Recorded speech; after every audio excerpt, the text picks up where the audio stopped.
Salut à tous et bienvenue sur la chaîne. Alors aujourd'hui je suis contente de vous retrouver pour une vidéo un peu différente que d'habitude. Je vais pas peindre et je vais en fait vous parler, vous expliquer un petit peu l'envers du décor, où on en est, quels sont les projets sur lesquels on travaille, quels sont les challenges un petit peu qu'on rencontre.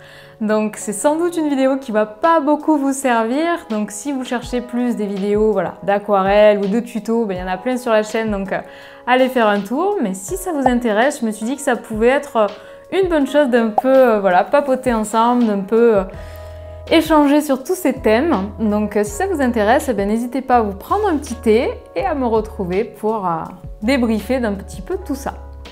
Alors du coup je vais commencer un petit peu par ce qui se passe actuellement et après je vous parlerai de nos challenges et nos défis pour la suite. Alors pour commencer, ce qui se passe plus à titre personnel, le gros changement pour nous cette année, ça a été avec mon mari de déménager à Lyon. Alors avant on était à Paris du coup et en novembre dernier, donc 2020, on a déménagé à Lyon. On connaît déjà bien Lyon parce que c'est la ville où a grandi mon mari et on a fait tous les deux nos études, notre prépa après le bac à Lyon. C'est là où on s'est rencontrés. Donc on connaissait déjà Lyon, on avait encore des amis à Lyon. Donc du coup voilà, après un petit peu les confinements, etc., on s'est dit comme beaucoup de personnes qu'on allait pas bouger de Paris, surtout parce que mon mari maintenant travaille avec moi dans l'entreprise et donc du coup on n'était plus vraiment attachés à Paris. Donc ça c'était le premier gros changement pour nous, donc on est super content maintenant d'être à Lyon et je vais vous montrer un peu juste après où on travaille et comment ça se passe.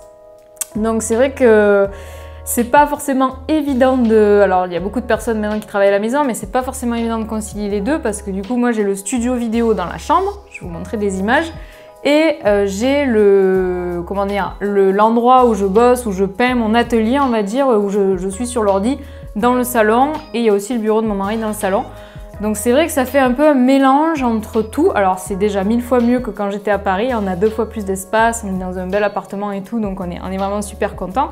Mais c'est vrai que quand on est arrivé, tout de suite on s'est mis à la recherche d'un appartement à acheter qui soit un peu plus grand et qui puisse nous permettre de séparer un peu ces deux univers, l'univers du boulot et l'univers perso. Donc voilà, je vais me téléporter et vous allez pouvoir voir le nouvel appartement. Et voilà, je me suis téléportée du coup dans le nouvel appartement, donc ça va faire énormément d'écho parce qu'il n'y a rien, c'est vide. Et du coup, je vais vous montrer un peu à quoi ça ressemble. Alors du coup, comme je vous disais, maintenant on a une grande pièce qui fera salon, salle à manger et qui est séparée du coup d'une autre pièce qui peut se fermer, qui sera le bureau et l'atelier. Donc ici, ce sera l'atelier. Et de l'autre côté, là-bas, ce sera le bureau avec le coin cosy par ici. Et donc en fait, ce qui est cool dans cet appartement, c'est qu'il y a une pièce un peu sombre. Alors ils étaient en mode pas cool, c'est pas un atout pour l'appartement, mais pour nous en fait, c'est parfait parce que du coup, ce sera le studio vidéo. Je recule un peu pour que vous arriviez à voir. Et nous, du coup, voilà, ce sera le studio vidéo. Alors les couleurs, ça laisse un peu à désirer, mais voilà, on va condamner ça parce que j'en ai besoin d'une pièce sans lumière. Et du coup, ce sera un mini studio attenant au bureau, donc ce sera nickel. Voilà, donc là, on a notre chambre. Et voilà, principalement. Après, il y a la cuisine, la salle de bain, etc. Mais trop cool. Donc là, l'espace atelier et là, le salon. Donc c'est gigantesque et on va être trop bien ici. Maintenant, on est dans la phase, on va bientôt attaquer la phase travaux. Alors après, le gros changement, on va dire, depuis l'année dernière, finalement, c'est la construction de notre équipe. En fait, l'été 2020, j'étais encore toute seule. J'ai lancé l'entreprise à temps plein. Avant, j'étais ingénieure, du coup, si vous ne le saviez pas, en l'été 2017. Donc ça faisait, ça va faire bientôt 4 ans et demi. Et en fait, jusqu'à l'été 2020, j'étais toute seule. Donc je faisais tout.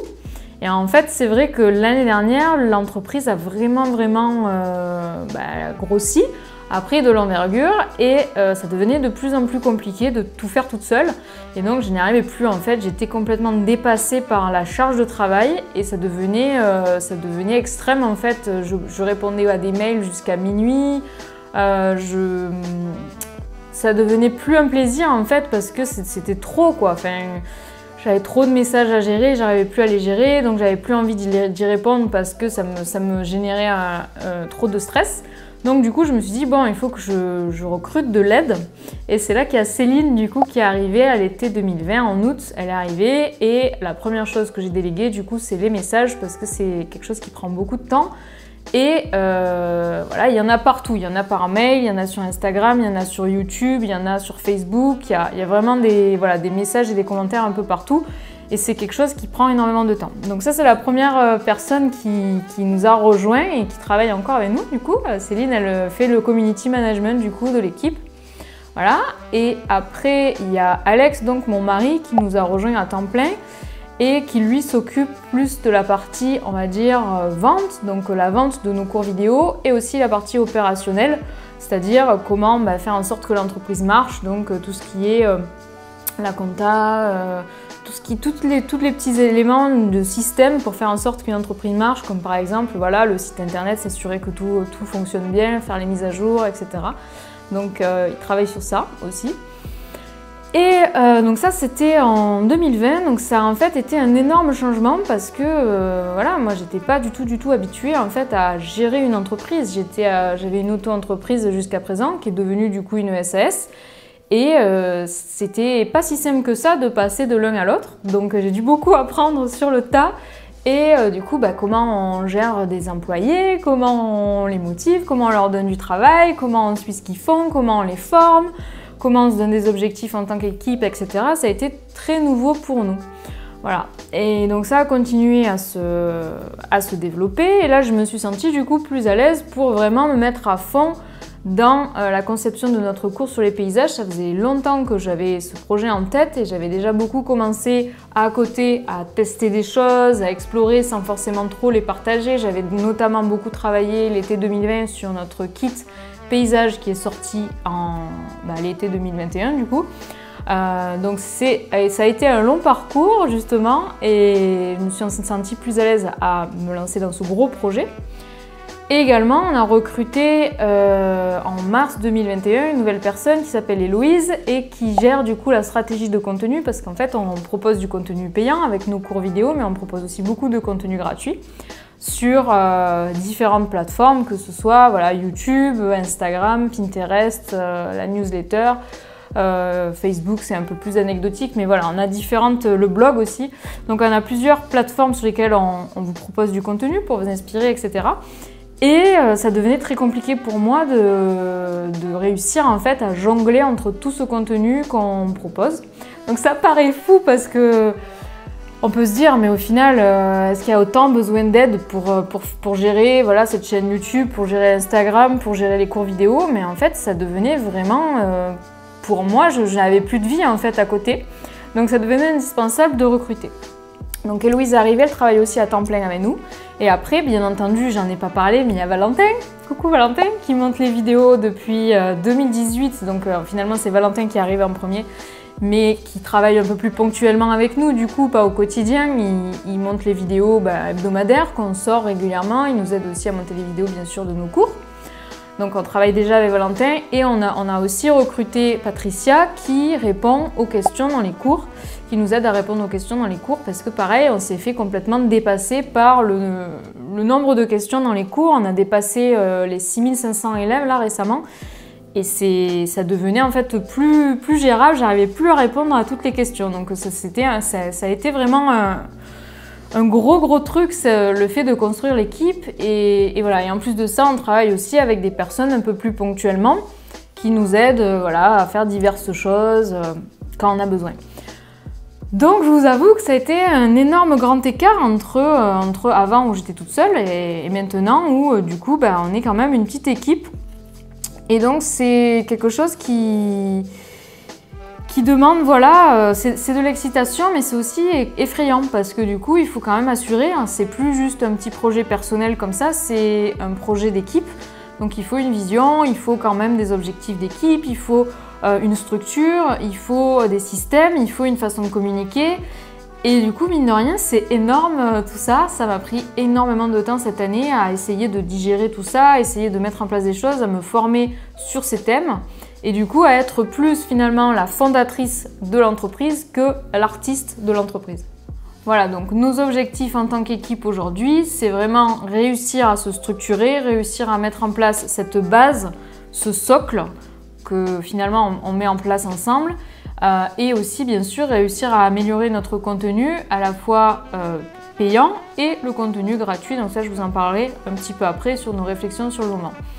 Mais voilà, ça a été vraiment la grosse actualité. C'est vrai que tout ça, jusqu'à présent, je ne vous en parle pas parce que ça n'a pas forcément tout de suite un lien avec les tutos d'aquarelle, donc j'en parle pas, mais c'est vrai que c'est intéressant, je trouve, de vous partager un petit peu les coulisses.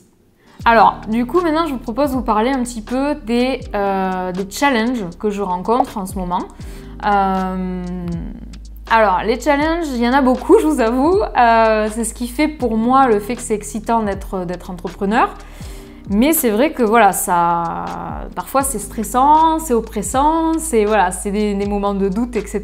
Donc c'est vrai que je ne montre pas tout ça parce que j'ai envie de vous donner toujours le côté positif, le côté créatif et tout. Mais c'est vrai qu'on traverse en face tous ces doutes et j'avais envie aujourd'hui de les partager avec vous. Donc le premier challenge, c'est vraiment associer l'art et l'entrepreneuriat.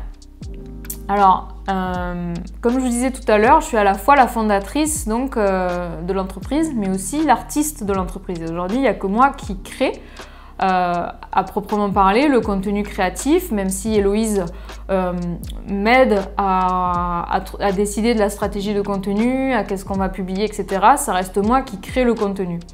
Et ça pousse à beaucoup de réflexions que je voulais partager avec vous. Par exemple, la première réflexion que je me suis faite, c'est je me force entre guillemets à créer du contenu facile parce que ma cible principale, c'est une personne qui se sent bloquée dans sa créativité et qui a besoin de tutos comme on fait pour se débloquer et pour oser créer sans savoir forcément dessiner et être fier du résultat rapidement. Donc ça, c'est la personne qu'on cible depuis le début, principalement, c'est la personne que j'étais quand j'ai commencé. C'est quelqu'un qui n'a jamais fait d'études d'art et qui pourtant a envie rapidement, parce qu'il n'a pas beaucoup de temps, de se lancer dans un truc créatif. Et l'aquarelle, pour moi, c'est parfait pour ça parce que ça coûte pas cher, ça prend pas de place, ça prend pas de temps à sortir, etc. Donc, je propose beaucoup de contenu en lien avec cette cible, du coup, depuis le début. Et j'adore en fait enseigner aussi aux débutants parce que j'aime bien décomposer, rendre quelque chose d'apparence difficile, le rendre facile. Donc ça c'est un peu ma patte, on va dire. Sauf que du coup, c'est vrai qu'au fil des années, j'ai énormément dirigé ma créativité vers l'extérieur. Donc toujours créer pour un cours, pour un tuto, pour un livre. J'ai sorti quand même 3 livres et 4 cours. Et j'ai fait beaucoup d'ateliers, j'ai fait beaucoup de projets un peu... au fil des opportunités, on va dire, au fil des années. Et c'est vrai que je me suis un peu arrêtée de faire des explorations personnelles au fil du temps. J'ai eu du mal à mettre en place cette routine, on va dire, de créativité en dehors du travail, parce qu'en fait, à chaque fois que je me mettais à créer en dehors du travail, je me disais tout le temps, j'ai l'impression que mon travail continue. Et du coup, beaucoup de difficultés à avoir une sorte de barrière entre le travail et le monde perso. Donc, dès que je me mettais à créer, entre guillemets, pour moi, à chaque fois, je me disais « Ah, tu pourrais en faire un tuto, ah, tu pourrais en faire une vidéo, ah, tu pourrais en faire... Voilà, il y avait toujours un truc. Et c'est vrai que petit à petit, ça a quand même... c'est pas si facile que ça de toujours donner sa créativité. Et j'ai des fois ce sentiment de vide où je me dis, mince, mais en fait, tu pratiques pas assez, tu explores pas assez de nouvelles choses pour toi, etc. Mais très difficile de mettre en place cette routine parce qu'en plus, j'ai aussi des blocages mentaux. Et je me suis rendu compte d'ailleurs dans l'entrepreneuriat créatif que c'est plus les blocages mentaux qui bloquent qu'autre chose, c'est-à-dire des problèmes, on va dire, techniques, de compétences et tout, c'est pas des vrais problèmes. Finalement, ce qui bloque, c'est plus la tête et notre façon de percevoir le monde, je trouve. Et donc voilà, je me suis rendu compte qu'en fait, surtout, je m'interdisais un petit peu ces moments-là parce que dans ma tête, c'était pas du vrai travail et que j'estimais que j'étais extrêmement chanceuse en fait d'avoir ce métier, d'avoir la possibilité de vivre de mon art, en tout cas de vivre de mon enseignement, et que si je m'étais à créer par exemple 2 après-midi par semaine, ben, c'était pas du vrai travail et que je me mettais en danger Parce que si je commençais à partir en délire, entre guillemets, et à créer pour moi, certes, ça me ferait du bien, mais je ne verrais pas le résultat concret. Parce que c'est vrai que dans cette industrie on va dire, d'entrepreneuriat créatif en ligne, ou même entrepreneuriat en ligne tout court, en plus on travaille, au plus on voit tout de suite les résultats, on va dire, les bénéfices. C'est quelque chose... c'est pas forcément un business long terme, on arrive à voir assez vite quand on se lance sur quelque chose les résultats, et c'est quelque chose qui est gratifiant, qui est excitant, mais qui du coup pour moi qui avait déjà cette mentalité un peu de il faut mériter, il faut travailler pour mériter que ça marche, cette ambivalence, c'était pas évident à gérer pour moi, c'était pas évident à déconstruire, mais voilà, peu à peu j'arrive à mettre en place, on va dire, une routine créative qui me permet de sortir de juste ces tutos qu'on propose et qui me permet de retrouver une pratique personnelle sans pour autant être en mode « Ah, il faut que je m'en serve pour un cours, il faut que je m'en serve pour un kit, il faut que je m'en serve pour un tuto, il faut que je m'en serve pour un livre. » Voilà, donc ça a été une grosse réflexion qui a pris du temps. Et puis du coup, ce qui n'est pas facile aussi, c'est que comme mon art est encore indispensable pour l'entreprise, je me questionne sur comment je pourrais faire pour être moins indispensable tout en gardant la patte qu'on a aujourd'hui, parce qu'on ne veut pas non plus se déshumaniser complètement, on ne veut pas se devenir un truc vide et sans âme, mais en même temps je pense que c'est risqué de faire tout reposer sur moi, toute la partie artistique et toute la partie direction de l'entreprise. Donc je réfléchis par exemple à comment Tribulation de Marie pourrait vivre avec d'autres artistes, par exemple, qui m'aideraient, qui me donneraient des inputs, qui me permettraient de faire grandir encore le projet, sans pour autant que ce soit toujours ma créativité, moi, et voilà, que je me sorte un peu aussi du truc, sans pour autant disparaître complètement, bien sûr. Mais voilà, c'est des questions que je me pose, mine de rien, qu'on se pose en tant qu'équipe, comment on fait pour répondre à tout ça. Et c'est vrai que comme il y a très peu d'exemples d'entreprises créatives autour de moi, c'est pas toujours évident de me dire bah tiens, il y a eux qui font comme ça, c'est un exemple à suivre ou autre. Donc bon, en même temps c'est excitant hein, comme je disais, parce que du coup on découvre des trucs, on essaye de tester des choses et se dire comment on pourrait résoudre nos questionnements du moment. Mais voilà, des fois j'aimerais bien qu'il y ait plus d'exemples, et c'est aussi pour ça que je fais cette vidéo, pour montrer un peu les coulisses, parce que j'ai jamais trop vu ce genre de réflexion, en tout cas dans le domaine artistique. Souvent on retrouve ça dans le domaine très business, mais pas forcément entreprise avec une niche créative. Voilà, donc ça c'est pas évident. Donc par exemple, il y a souvent des artistes qui fonctionnent bien, qui vendent par exemple leurs originaux, leurs prints. Éventuellement ils s'entourent d'une petite équipe et ils marchent encore mieux. Mais le cas de l'entreprise créative qui vend des cours créatifs, mais en même temps qui a vraiment une recherche créative, artistique, etc., ça, j'en connais pas beaucoup. En tout cas, pas forcément à l'échelle à laquelle on est nous. Donc, c'est pas tous les jours évident de savoir voilà, quelle est la prochaine étape pour réussir à concilier les deux, la partie artistique et la partie business, sans tomber dans Marie l'artiste qui passe sa journée à peindre et qui s'en fout de son équipe et qui du coup par contre est hyper épanouie et elle fait vraiment ce qu'elle veut, mais sans tomber non plus dans l'entreprise où on est très froid et il n'y a plus ce lien, il n'y a plus cette authenticité qu'on essaye de vous transmettre et la pédagogie aussi qu'on essaye de vous transmettre. Donc ça c'est un gros bout et voilà, on est un peu dedans en ce moment à savoir comment on va traiter la chose. Après, le deuxième challenge, du coup, c'est comment proposer le meilleur contenu possible pour vous. Donc, c'est vrai que ces derniers mois, notamment avec l'arrivée d'Héloïse, en tant que responsable de la création de contenu, donc de la stratégie de contenu, content manager, on s'est beaucoup posé la question comment améliorer notre production, par exemple, comment améliorer les sujets qu'on traite, comment mieux répondre à notre cible, qui, je vous l'ai dit, c'est une personne qui a des difficultés à se lancer, qui a besoin de conseils, qui a besoin d'exemples pour se lancer et pour prendre son pinceau et pour oser créer et du coup profiter de la magie de l'aquarelle. Donc on s'est posé ces questions, comment améliorer notre contenu, par exemple comment rendre nos cours encore plus faciles à suivre, encore plus utiles, que les élèves puissent en tirer un maximum vraiment de valeur. Donc voilà, par exemple, là en ce moment, j'ai beaucoup travaillé avec nos coachs aquarelles pour améliorer les cours, donc notamment parcours paysage. J'ai travaillé récemment avec Patricia, donc c'est sympa parce qu'elle habite à Villeurbanne, donc c'est juste à côté de chez moi. Et on a pu faire une session vraiment concrètement comment on va reprendre telle ou telle leçon pour que les élèves y arrivent mieux et des meilleurs résultats, etc. Donc ça c'est un processus super intéressant mais qui prend du temps et qui est seulement en coulisses, donc c'est vrai que je vous le partage pas forcément énormément parce que du coup ça se passe beaucoup sur l'ordi ou beaucoup à faire des tests qui ressemblent pas forcément à grand chose quoi, les tests que je fais. Donc c'est pas encore bien concret, mais en tout cas c'est notre démarche d'essayer vraiment d'améliorer le contenu des cours. Et après c'est vrai qu'on se dit on veut pas juste faire des tutos, on veut pas faire tuto sur tuto. Donc on se pose des questions, comment faire pour vraiment transformer votre quotidien, que ce soit pas juste la personne est bloquée, elle aimerait bien créer et nous on propose tuto, tuto, tuto et pour qu'elle se débloque en espérant qu'il y ait un des tutos qui lui parle.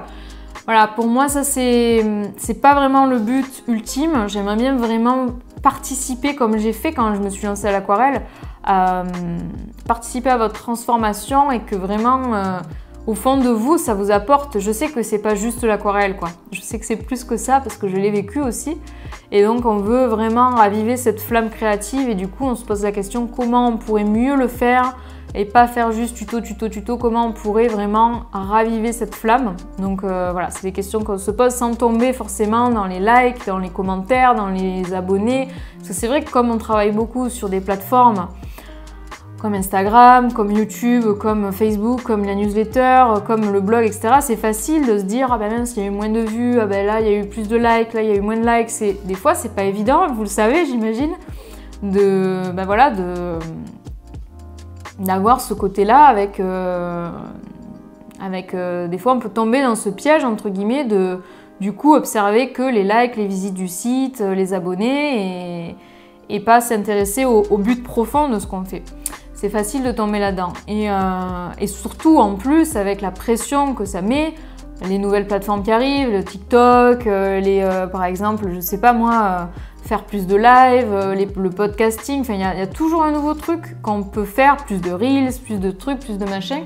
Et au final, je trouve qu'en se concentrant trop sur ça, on perd l'essence de ce qu'on veut, en fait. C'est la transformation que je vous disais tout à l'heure. Voilà, donc beaucoup de réflexions en ce moment sur comment on peut vraiment participer dans votre parcours créatif à vous transformer, comment on peut vous aider, quels sont les conseils en fait dont vous avez vraiment besoin. Et on ne veut pas juste faire tuto sur tuto, donc on se questionne beaucoup sur comment nous améliorer pour proposer du contenu qualité tout simplement, pour vraiment participer à ce changement en vous, quoi. C'est notre but. Voilà, donc sur ce point de création de contenu, c'est pas si facile que ça, voilà, parce qu'encore une fois, je suis plus toute seule, on est une équipe, donc on débat, on fait des réunions où on échange, on essaye de prendre en compte plein d'éléments, c'est passionnant bien sûr, mais du coup c'est vrai que tout est possible dans ce genre de métier, donc c'est ce qui fait que ce sont des métiers excitants, on peut prendre un peu la direction qu'on veut. Mais en même temps, voilà, il faut choisir et il y a cette incertitude, est-ce que c'est la bonne direction, est-ce que c'est pas le cas, donc c'est un petit côté un peu, cette incertitude, ça fait un peu peur, mais bon, ça fait partie de l'entrepreneuriat, donc c'est ça qui nous anime. Après, le troisième challenge, on va dire, c'est sur le thème de la vision long terme. Alors, donc là, je rentre un peu dans le dur du sujet, mais en gros, si vous voulez, quand je me suis lancée en tant qu'entrepreneur créative en 2017, la vision long terme, elle n'existait pas vraiment. C'était je veux créer le premier cours vidéo sur l'aquarelle moderne en français, complet, etc. Le cours que j'aurais aimé trouver quand j'ai débuté et qui n'existait pas à l'époque. Bon, aujourd'hui, il y a plein de contenus sur l'aquarelle moderne sur Internet, mais à l'époque, il n'y en avait quasiment pas. Il y avait plutôt des contenus, j'ai envie de dire, plus classiques sur les bateaux, la campagne, etc. Mais pas vraiment avec l'approche qui, moi, m'intéressait. Donc mon but, c'était tout simplement créer des cours vidéo comme ça et voir ce que ça donne. Donc, quand j'ai démissionné de mon travail, j'avais ça comme vision et terminado. Donc on a créé un cours, 2 cours, 3 cours, 4 cours, on a sorti les 3 livres, les agendas aussi, on a fait tout plein de choses. Et en fait, au final, moi, je me suis laissée porter par les opportunités et les inspirations du moment. me suis jamais dit il faut que tu aies un plan très carré pour les 3 prochaines années et que tu fasses ça, ça, ça. Sauf qu'aujourd'hui, on est une équipe et je peux pas dire aux gens, bon, ben, on va se laisser porter par notre inspiration et par les opportunités et on verra bien. Ça, c'est pas vraiment faisable en équipe. Même mon mari qui comprend un peu, peut-être pas plus que les autres de l'équipe, mais qui me voit en fait me questionner depuis des années, il voit d'où je viens. Même lui a besoin aussi d'une vision, il a besoin d'une direction, le bateau doit avancer dans un sens, sinon c'est compliqué de se lever le matin si on ne sait pas exactement ce qu'on fait et qu'on se dit bon bah au final on va peut-être changer dans 2 semaines parce qu'on est sûr de rien. Donc du coup cette vision, mine de rien, c'est pas si facile que ça de la définir. Donc après ça revient beaucoup au point précédent où je disais comment on va améliorer notre contenu. Ces réflexions en ce moment, elles convergent beaucoup vers l'idée d'essayer de vous proposer vraiment quelque chose qui puisse vous transformer. Pas juste des tutos comme on fait un petit peu en ce moment, mais vraiment aller un petit peu plus loin et vous aider profondément. Pas juste tuto, tuto, tuto, allez hop, si j'ai le temps je le fais. Je sais que c'est quelque chose que vous aimez, on va continuer à les faire. Mais je me dis peut-être qu'il faudrait les faire un peu différemment pour plus raisonner avec vos vrais problèmes, vos vraies envies quand on est dans l'état où on est en mode on veut se lancer, on a envie mais on a plein voilà, on n'a pas le temps, on a des blocages, etc. Ben, on réfléchit avec l'équipe à comment vous aider sur cette transformation-là et c'est peut-être un peu différent de ce qu'on fait aujourd'hui. Donc voilà, je ne peux pas encore vous dire ce que ça va être, mais en tout cas on cogite beaucoup dessus en ce moment. Et c'est vrai que, mine de rien, c'est très lié aussi à qu'est-ce que je veux à titre personnel. Parce que c'est le moment où je dis, bon, j'ai envie d'avoir une grosse entreprise parce que l'entrepreneuriat, ça me stimule. Et du coup, j'ai envie de développer un truc qui soit ambitieux avec du coup une équipe de 10 personnes et qu'on relève des super défis ensemble. Ou je pourrais dire, ben, je veux une toute petite équipe qui soit là pour moi et je deviens artiste et je peins tous les jours et l'équipe m'aide à viabiliser mon projet. Et puis après il y a d'autres options, mais vous voyez ce que je veux dire, en fait on est arrivé à un niveau où c'est le moment de vraiment pivoter et de prendre un cap et ça va aussi impacter grandement ma vie personnelle en fait. Voilà, donc bon, c'est pas si simple que ça de prendre aujourd'hui la décision et de dire bon ben voilà, la vision c'est on va vers là et du coup il faut qu'on recrute 5 personnes ou alors la vision c'est on va vers là et en fait non, on est largement assez, voire même trop et on va se calmer entre guillemets, on va se concentrer sur ça, ça, ça.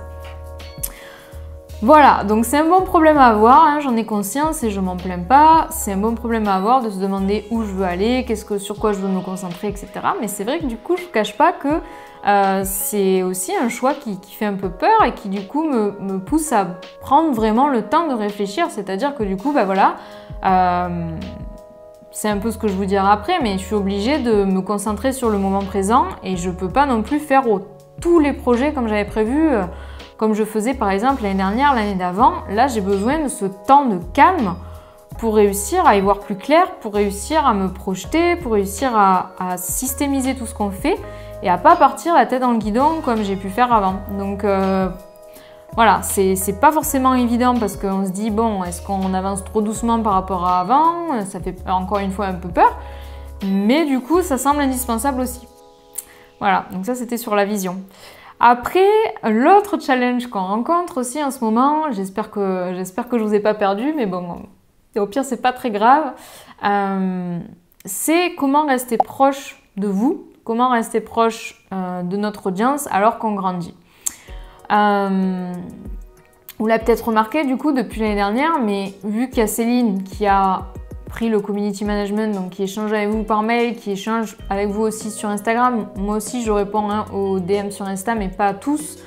Il y a Alex qui communique du coup, lui, avec d'autres personnes aussi sur le chat. On a un chat sur notre site. Du coup, moi, j'ai un peu moins le lien avec vous. C'est moins direct qu'avant. Donc ça, c'est un peu perturbant pour moi parce que moi, ça faisait des années avant même de me lancer à temps plein que je communiquais avec vous, depuis même 2013 quand j'ai ouvert mon blog. Donc ça va faire presque 10 ans que j'ai peut-être pas 10 ans, 8 ans, que j'ai ce point de communication, je vous avoue que ça m'a beaucoup perturbé de moins avoir ce lien. Mais de notre côté, pour pouvoir vous proposer du contenu de qualité, pour pouvoir continuer à développer nos cours, pour pouvoir les améliorer, je ne pouvais plus répondre à tous les messages. Donc du coup, c'est un équilibre qui est difficile à trouver, je trouve. Donc je ne peux pas discuter avec tout le monde en one-to-one, en mode discussion profonde, etc. Mon quotidien, en plus de ça, comme c'est pas juste peindre et partager mes peintures en story, comme il y a beaucoup, comme je vous disais, de réflexion, de temps sur l'ordi, de réunions Zoom, bah ça c'est pas intéressant forcément à partager en story. Donc du coup c'est vrai que je me suis un peu, pas censurée, mais je me suis dit tout ça c'est pas des choses que je vais vous partager parce que ça vous intéressera pas. C'est pas de la peinture entre guillemets.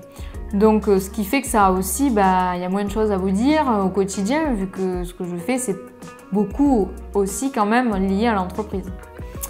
Voilà, donc pas évident, mais on réfléchit du coup à comment recréer un petit peu ces échanges, comment recréer ces partages d'expériences, ces connexions. Et donc voilà, la vidéo d'aujourd'hui c'est une première démarche que je fais pour un peu vous partager le vrai derrière tous ces tutos et tout, le vrai, qu'est-ce qui se passe concrètement.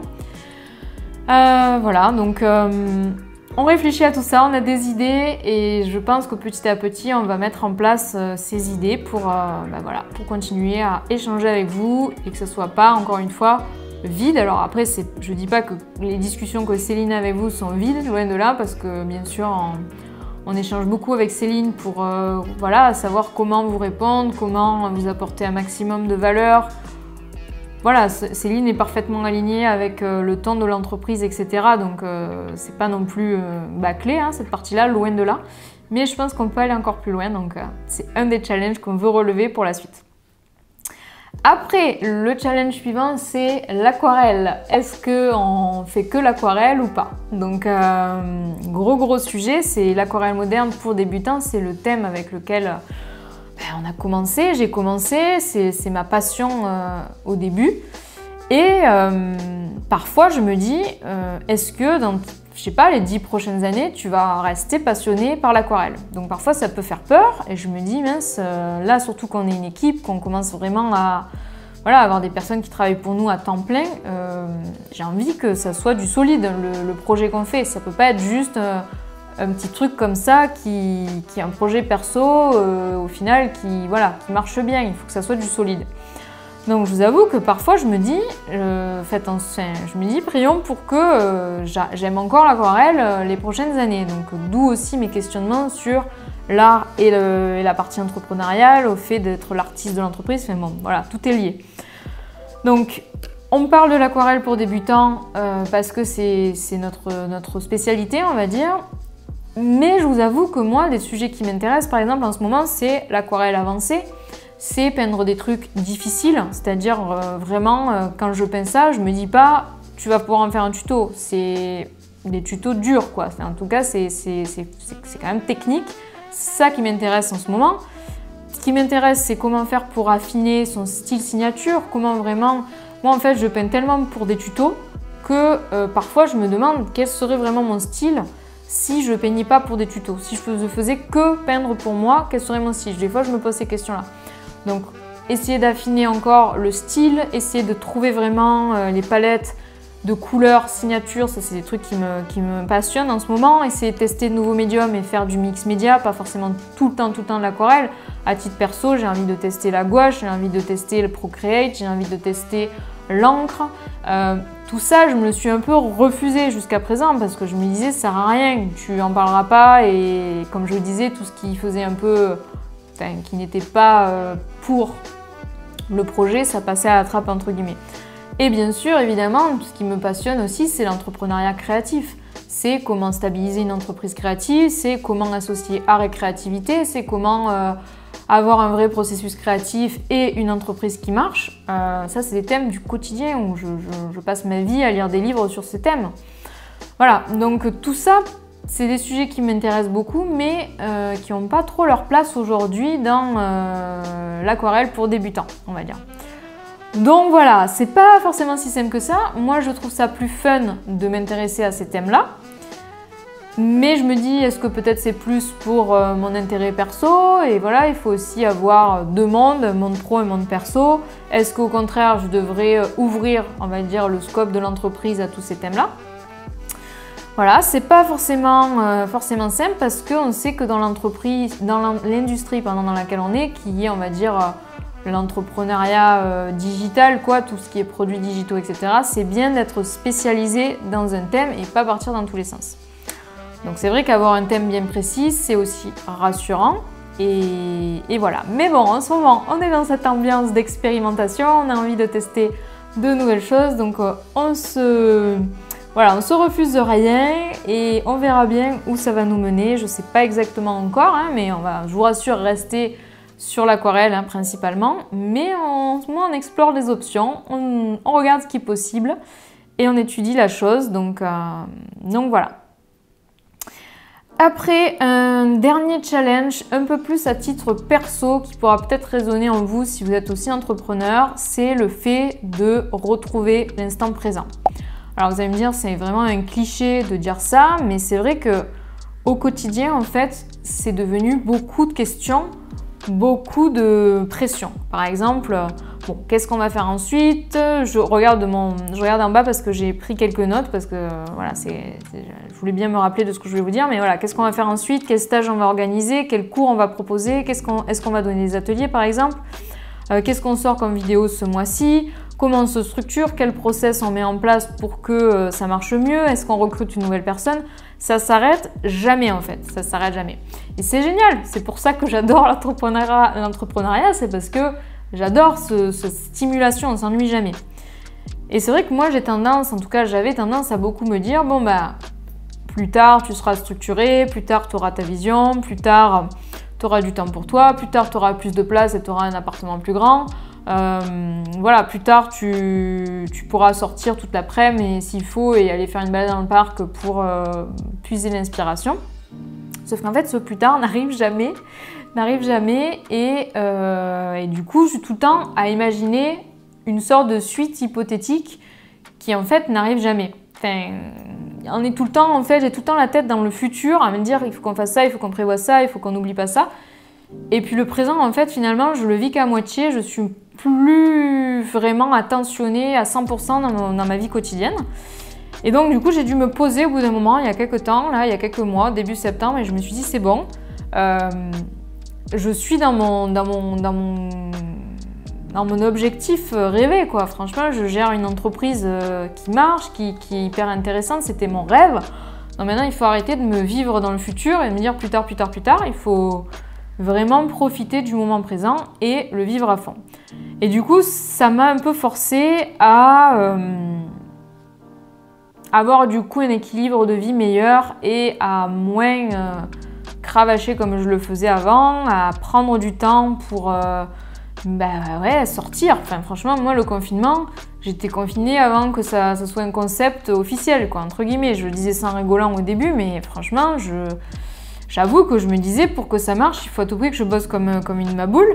Mais c'est plus possible, ce genre de truc. Et j'ai vraiment pris conscience de cette chance que j'ai de faire ce métier. Et du coup, voilà, j'ai trouvé un meilleur équilibre de vie ces derniers temps. Mais qui force aussi à ralentir le rythme et à se poser les bonnes questions. C'est pour ça, par exemple, que je fais que annuler des projets qu'on avait récemment. Par exemple, vous voyez, on avait un stage booster qui était prévu en septembre que j'ai annulé. On avait un stage booster qui était prévu en novembre, fin novembre que j'ai annulé, Winter Booster 2. Voilà, donc c'est vrai que sur le moment, je me dis, mince, t'annules beaucoup de trucs, et puis bon, c'est dommage, mais au final, non, j'espère que vous comprenez mieux aussi pourquoi c'est annulé, c'est parce que je veux plus mettre autant de pression, et le fait de faire ce genre de projet, du coup, ça m'enlève le temps de réfléchir, de me dire où on veut aller, d'avoir ces vraies décisions profondes qui me permettent d'améliorer vraiment notre projet, quoi. Et à force de faire tout le temps, on s'arrête jamais, quoi. Et donc voilà, j'ai pris la décision là il y a quelques mois de calmer. Il y aura moins d'activités peut-être ces prochains mois, il y aura moins de stages booster, mais ça va revenir. On sera, on va dire, plus fort, plus organisé, voilà, mieux préparée pour proposer du contenu de qualité. Mais là, tel quel, voilà, j'ai dû un peu calmer le jeu pour réussir à faire ce travail de fond. Voilà, pour faire ce travail de fond et pour me recentrer sur l'essentiel. Voilà, bah écoutez, c'était un peu les news, l'appartement, du coup, le nouvel appartement, donc des news un peu perso et des news un peu plus d'équipe. Donc, avec les challenges un peu qu'on fait face. Donc, s'il y a quelque chose qui a résonné en vous avec cette vidéo, bah, n'hésitez pas à me le dire dans les commentaires. Je vais lire vos commentaires et ça me fera plaisir de savoir si ces réflexions, ça a pu résonner en vous. Après, bien sûr, bah, c'était une vidéo extrêmement longue, hein, donc si vous êtes arrivé ici, d'ailleurs, mettez-moi un petit emoji palette là, pour que je vois si vous avez regardé la vidéo en entier. Je serais curieuse de savoir s'il y a beaucoup de personnes qui l'ont regardé en entier. Voilà, c'était plus un format un peu en mode auto-podcast, on va dire. Donc j'espère en tout cas que ça aura pu vous servir, que ça aura pu vous éclairer un peu sur là où on en est. Et ben, je vous remercie. Merci d'être là en tout cas depuis tout ce temps. Merci pour votre soutien, merci pour votre écoute. Et puis voilà, je vous souhaite une bonne semaine et je vous dis à très vite. Salut!